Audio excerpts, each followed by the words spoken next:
My family forgot my big art exhibit to celebrate my brother's touchdown, calling my dreams a waste of time. So I cut them off and built a new life, but I never expected their shocking reaction 2 years later. My name is Cheryl Whitman, and I've spent my entire life feeling invisible. Tonight was supposed to change that. I stood alone in the corner of the gallery, my fingers wrapped tightly around a glass of cheap champagne. The white walls were covered with my restored paintings, each one a testament to countless hours of painstaking work. But the room was nearly empty, save for a few wandering art enthusiasts who barely glanced my way. My phone buzzed with another notification. I unlocked the screen to see my family's group chat exploding with congratulations and heart emojis. For a split second, my heart leapt. Had they remembered? But no, it was another post about Jasper's latest touchdown. I scrolled through the messages, my stomach sinking with each one. "Way to go, champ," Dad wrote. "That's our boy." Mom chimed in. Even Felix, Jasper's twin, had posted a video of himself cheering from the stands. I took a long swig of champagne, wincing at its bitterness. Of course they'd forgotten. Why would tonight be any different? "Excuse me," a voice said, startling me from my thoughts. "Are you the artist?" I turned to see an elderly woman peering at me through thick glasses. "Oh, not exactly," I replied. "I'm the restorer. I bring old paintings back to life." "Fascinating," she said, her eyes lighting up. "It must take incredible skill." I smiled, warmth spreading through my chest. "It does. Each piece is like a puzzle, figuring out the original artist's technique, matching colors perfectly." My phone lit up with an incoming video call. Mom's face appeared on the screen, Jasper's arm slung around her shoulder. "Oh good, you picked up. We wanted to share the moment with you. Jasper just scored the winning touchdown." I forced a smile. "That's great, Mom. Congratulations, Jasper." "Thanks, sis." Jasper's grin was wide and carefree. "Wish you could have been here." I bit back a retort.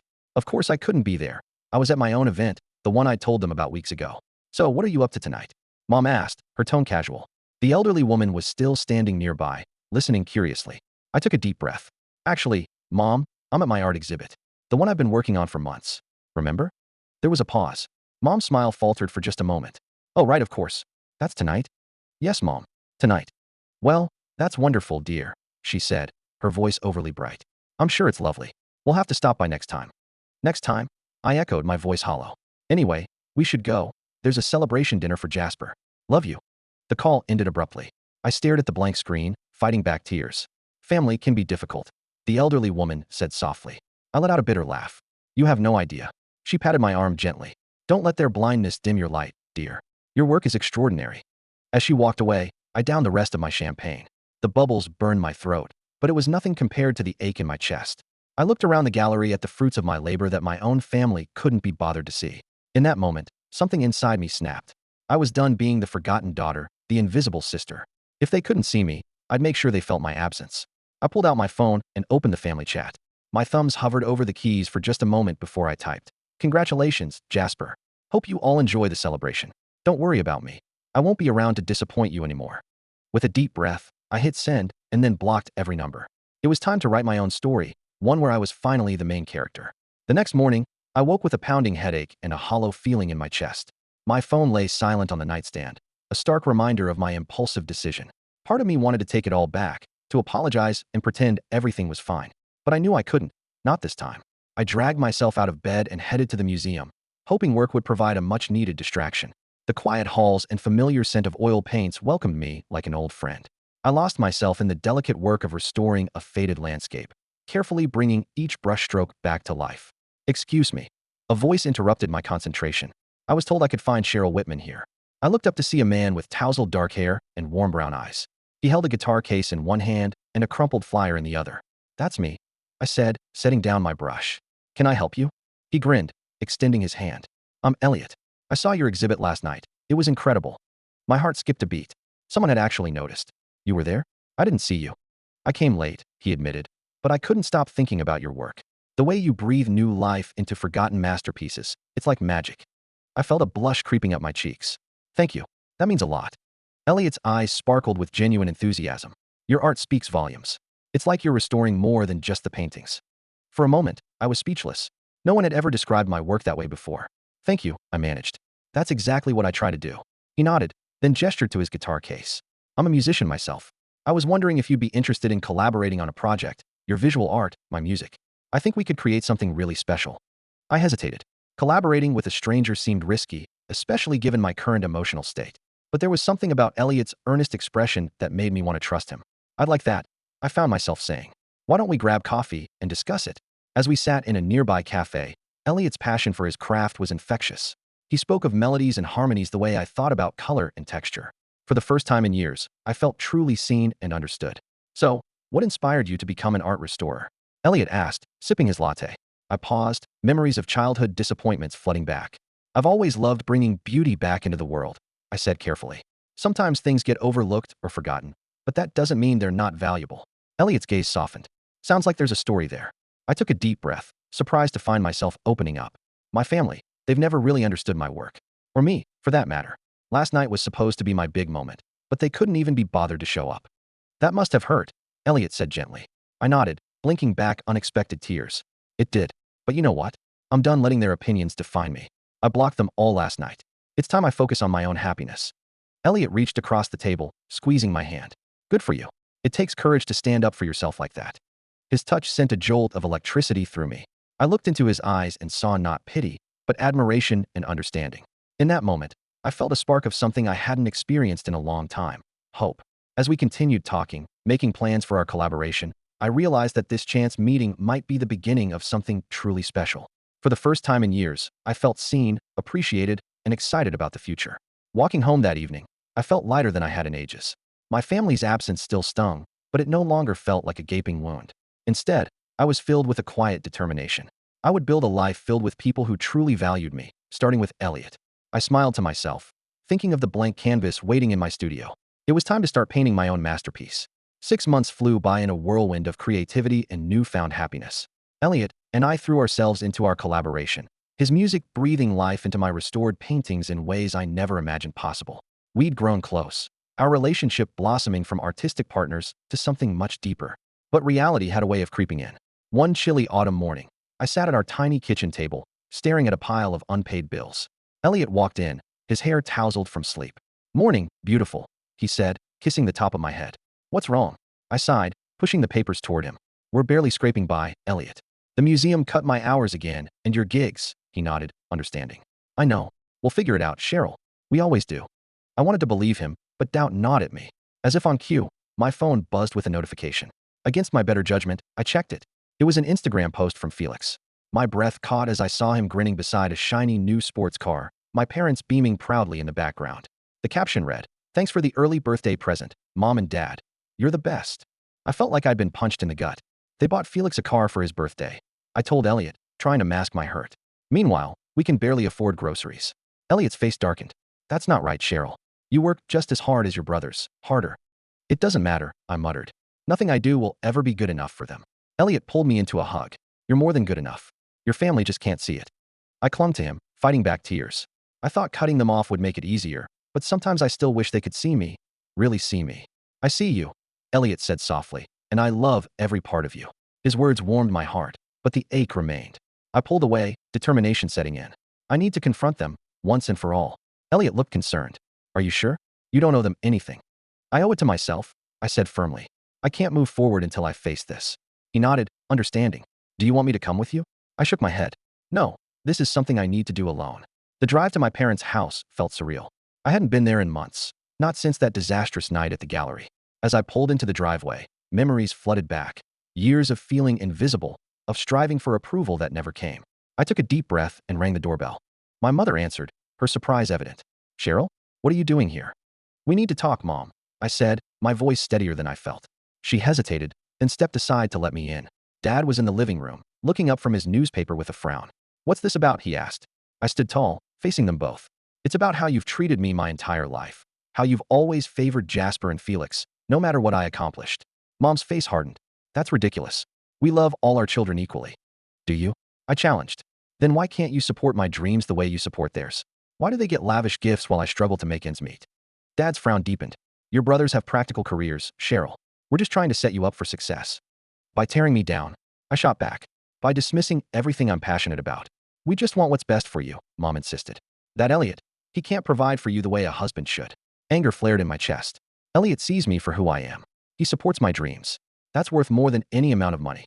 You need someone who can support you, not another artist, Mom remarked coldly. Something inside me snapped. No, what I need is parents who love me unconditionally, who celebrate my accomplishments instead of constantly comparing me to my brothers. But I see now that I'll never have that from you. I turned to leave, my heart pounding. At the door, I paused, looking back at their stunned faces. I'm done trying to earn your approval. From now on, I'm living for myself. As I walked out, I felt a weight lift from my shoulders. The road ahead might be uncertain, but for the first time in my life, I was truly free. I drove home from my parents' house in a daze, my hands shaking on the steering wheel. The confrontation had left me emotionally raw, but underneath the pain, I felt a glimmer of something new: freedom. Elliot was waiting for me when I got home, his face etched with concern. How did it go? I collapsed into his arms, letting out a shuddering breath. It was awful and liberating. I told them everything. Elliot, how I felt invisible my whole life, how they've always favored the twins. He stroked my hair gently. I'm proud of you, Cheryl. That took guts. I pulled back, wiping my eyes. They didn't even try to understand. Mom actually said I need someone who can support me, not another artist. Elliot's jaw clenched. That's nonsense. We support each other in ways that matter. I know, I said, squeezing his hand. I told them I'm done trying to earn their approval. From now on, we're living for us. A slow smile spread across Elliot's face. I like the sound of that. Over the next few weeks, we threw ourselves into our work with renewed passion. Elliot landed a regular gig at a trendy downtown bar, while I poured my emotions into a series of original paintings. It felt like we were finally gaining momentum. But just as things were looking up, reality came crashing down again. I was at the museum, carefully restoring a delicate watercolor, when my boss approached with a grim expression. Cheryl, can I speak with you in my office? My stomach dropped as I followed her. She closed the door behind us, her voice gentle but firm. I'm sorry, but we're going to have to let you go. Budget cuts, you understand. I nodded numbly, barely hearing her reassurances about references and severance pay. As I packed up my desk, my phone buzzed with a text from Jasper. Hey sis, guess what? Got promoted to head surgeon. Mom and Dad are throwing a huge party next week. You should come. I stared at the message, a bitter laugh escaping my lips. Of course, another celebration I wasn't invited to, another reminder of the golden child I could never be. When I got home, Elliot was pacing the living room, his face pale. Cheryl, we need to talk. What's wrong? I asked, dread settling in my stomach. He ran a hand through his hair. The bar owner called. They're closing down. I'm out of a job. We stood in silence, the weight of our situation crushing down on us. No jobs, mounting bills, and a family that couldn't care less. What are we going to do? I whispered. Elliot pulled me close. We'll figure it out. We always do, remember? But as the days wore on, our optimism began to fade. We scoured job listings, took on freelance gigs, anything to make ends meet. I even swallowed my pride and called my parents, hoping they might offer some help. I'm sorry, Cheryl, my father said, his voice cold, but you made your choice. You can't expect us to bail you out now. I hung up, fighting back tears of frustration. That night, as Elliot and I sat at our kitchen table surrounded by unpaid bills, I felt the walls closing in. Maybe, I started, hating the words even as they left my mouth. Maybe we should consider moving back to my hometown, at least until we get back on our feet. Elliot's eyes widened. Cheryl, no? After everything your family's put you through? I know, I said, my voice cracking. But what choice do we have? We're drowning here. He took my hands in his gaze intense. We have each other. That's all we need. We'll find a way, I promise. I wanted to believe him, but doubt gnawed at me. As we went to bed that night, I stared at the ceiling, torn between my love for Elliot and the harsh realities we faced. Tomorrow, I decided, tomorrow we'd make a plan. But as sleep finally claimed me, one thought echoed in my mind. How much longer could we hold on before everything fell apart? Despite our financial struggles, Elliot and I decided to move forward with our wedding plans. We couldn't afford much, but we were determined to celebrate our love on our own terms. The morning of the wedding, I stood in front of the mirror in Aunt Lorraine's spare bedroom, smoothing down my simple white dress. It wasn't the designer gown my mother had always envisioned for me, but it felt right. Aunt Lorraine appeared behind me, her eyes misty. You look beautiful, Cheryl. I turned to hug her. Thank you for everything, Aunt Lorraine, for letting us have the wedding here, for supporting us. She squeezed me tight. That's what family is supposed to do, sweetie. A knock at the door interrupted us. To my surprise, my parents stood there, looking uncomfortable in their formal wear. Can we come in? Mom asked hesitantly. I nodded, steeling myself. They entered, their eyes taking in my appearance. You look nice, Dad said awkwardly. Thanks. I replied, the word feeling hollow. An uncomfortable silence fell. Finally, Mom spoke. Cheryl, are you sure about this? It's not too late to reconsider. I felt my jaw clench. Reconsider marrying the man I love? You know what we mean, Dad interjected. This whole situation, the tiny wedding, Elliot's unstable career. You deserve better. Better than what? I shot back. Love? Support? Someone who sees me for who I am. Mom sighed. We just want you to have a secure future. My future is with Elliot, I said firmly. If you can't accept that, maybe you shouldn't be here. They exchanged a look, then nodded stiffly. We'll see you at the ceremony, Dad said as they left. I took a deep breath, fighting back tears. Aunt Lorraine squeezed my shoulder. Don't let them ruin your day, honey. This is about you and Elliot. The ceremony was small but beautiful, held in Aunt Lorraine's backyard. As I walked down the makeshift aisle, I saw Elliot beaming at me, his eyes filled with love. In that moment, all my doubts melted away. Our vows were simple but heartfelt. Cheryl, Elliot said, his voice thick with emotion. You've shown me what it means to truly be seen and loved. I promise to stand by you, to support your dreams, and to remind you every day how amazing you are. Tears streamed down my face as I replied. Elliot, you've given me the strength to be myself. I promise to love you fiercely, to face whatever challenges come our way together, and to never let you forget how much you're valued. As we shared our first kiss as husband and wife, I caught sight of my parents in the small crowd.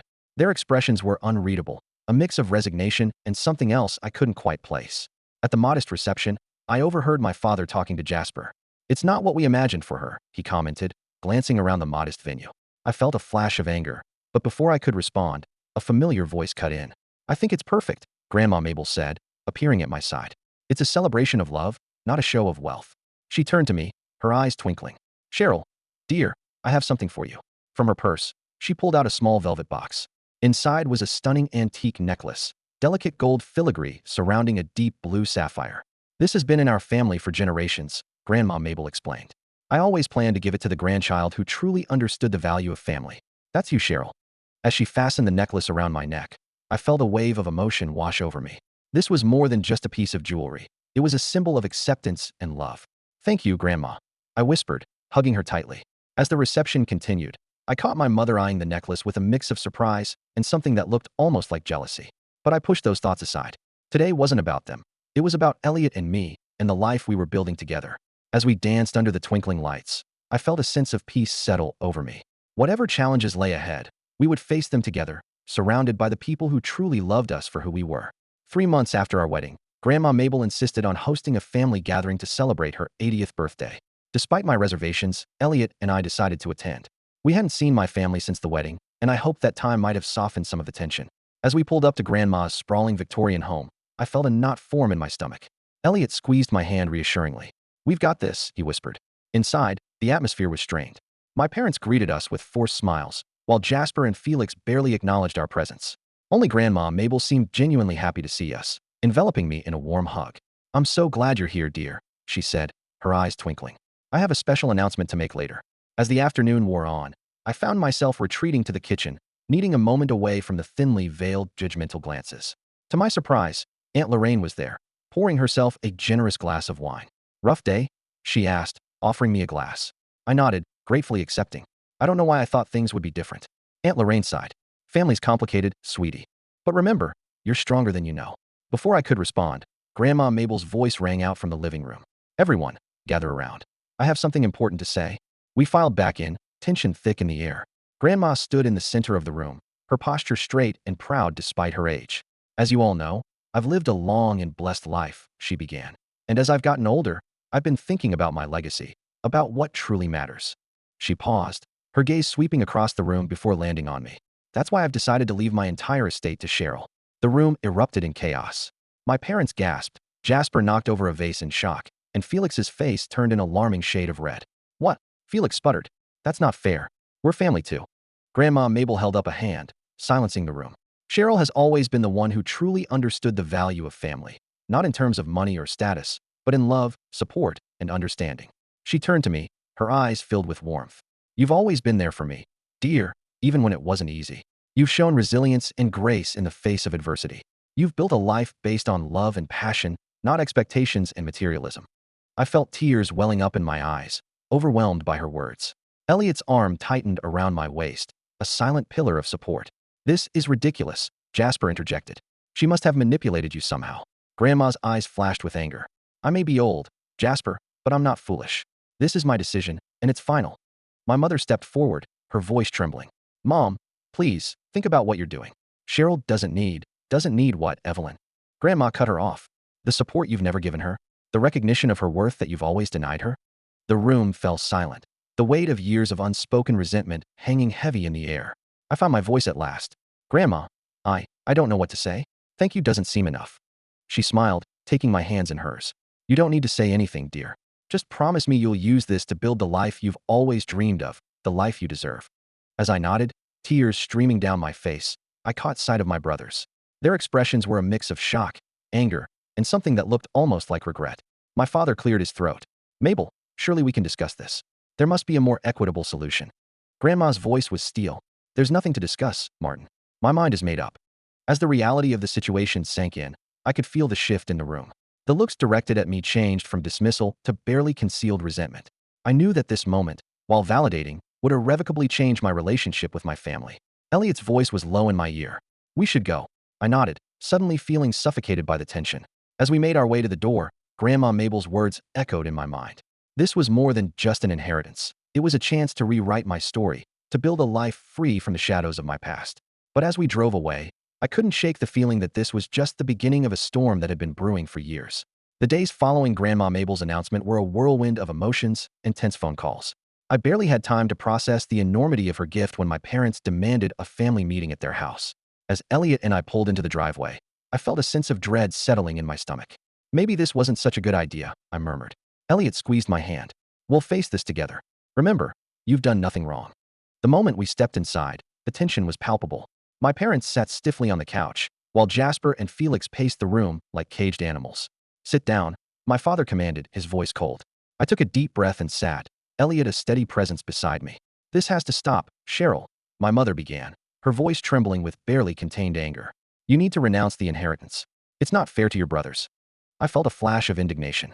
Not fair? When has anything ever been fair in this family? Felix slammed his hand on the coffee table.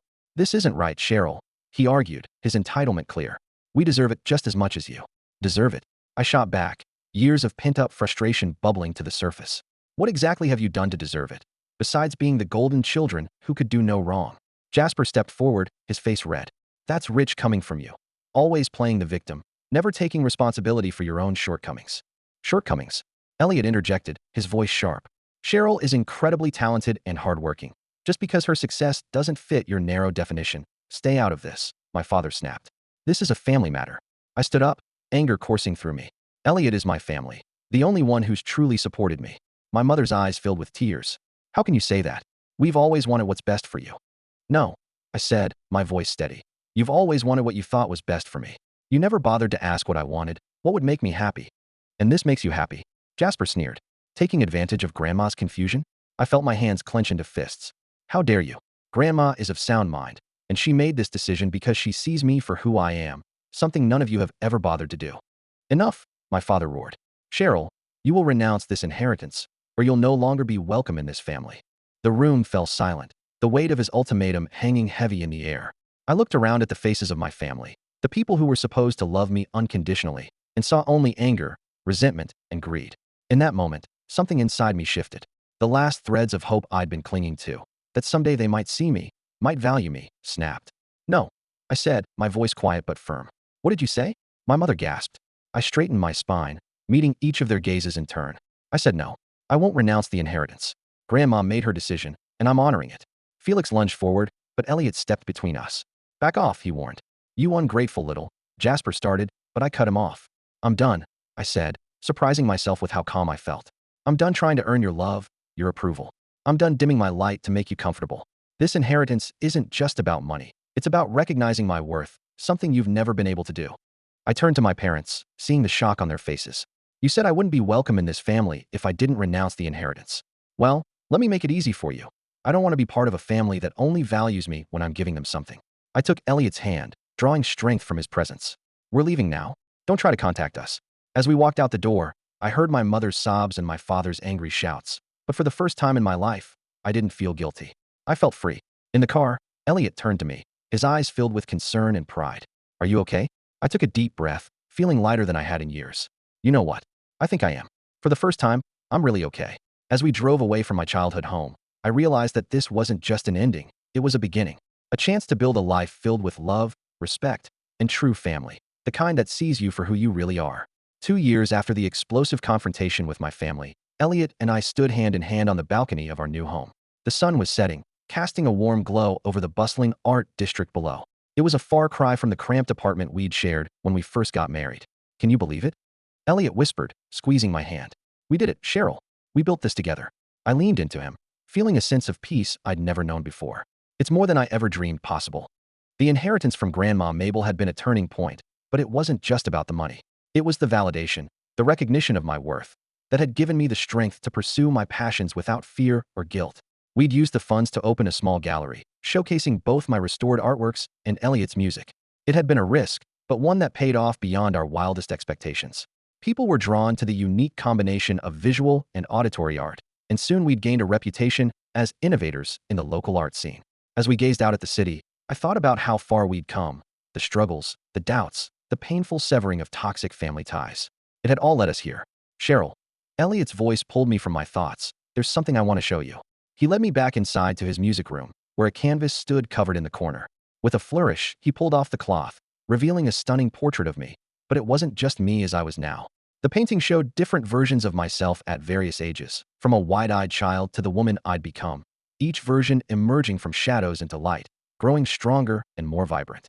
Elliot, I gasped, tears welling in my eyes. It's beautiful. But I thought you were a musician, not a painter. He grinned sheepishly. I've been taking lessons in secret. I wanted to show you how I see you, how you've always been this incredible, resilient person, even when others couldn't see it. I threw my arms around him, overwhelmed by the love and understanding in this gesture. This was what true family meant, seeing and celebrating each other's growth, supporting each other's dreams. As we held each other, the doorbell rang. Puzzled, I went to answer it. To my shock, Aunt Lorraine stood there, looking nervous. I hope I'm not intruding, she said hesitantly. I wanted to see how you were doing. I invited her in, a mix of emotions swirling inside me. As we sat in the living room, she looked around in awe. This place is amazing, Cheryl. You've really made something beautiful here. Thank you, I said, still cautious. But why are you here, Aunt Lorraine? She sighed, her eyes filling with tears. I've been thinking a lot about family lately, about the mistakes we've made, the hurt we've caused. I wanted you to know that I'm proud of you, Cheryl, for standing up for yourself, for building this life. Her words hit me like a wave, washing away the last remnants of doubt and guilt I'd been carrying. That means a lot, Aunt Lorraine. Thank you. We talked for hours, rebuilding a relationship on new, healthier terms. As she was leaving, she paused at the door. Your parents and brothers, they're starting to realize what they've lost. They might not be ready to admit it yet, but they miss you. I nodded, feeling a twinge of sadness but no regret. If they ever want to be part of my life again, they'll have to accept me for who I am, all of me. After she left, I found Elliot in the gallery downstairs, tuning his guitar for tomorrow's performance. He looked up as I entered, his face softening at my expression. You okay? He asked. I smiled, feeling lighter than I had in years. More than okay. I'm happy, Elliot, truly, deeply happy. He set down his guitar and pulled me close. That's all I've ever wanted for you, love. As we stood there, surrounded by the art we'd created together, I realized that this was the family I'd always longed for, one built on love, respect, and mutual support. The road hadn't been easy, but every struggle had led me here, to this moment of pure contentment. I may have started this journey as the forgotten daughter, but I'd emerged as something far greater, a woman who had found her voice, her passion, and her true family. And that was worth more than any inheritance could ever be.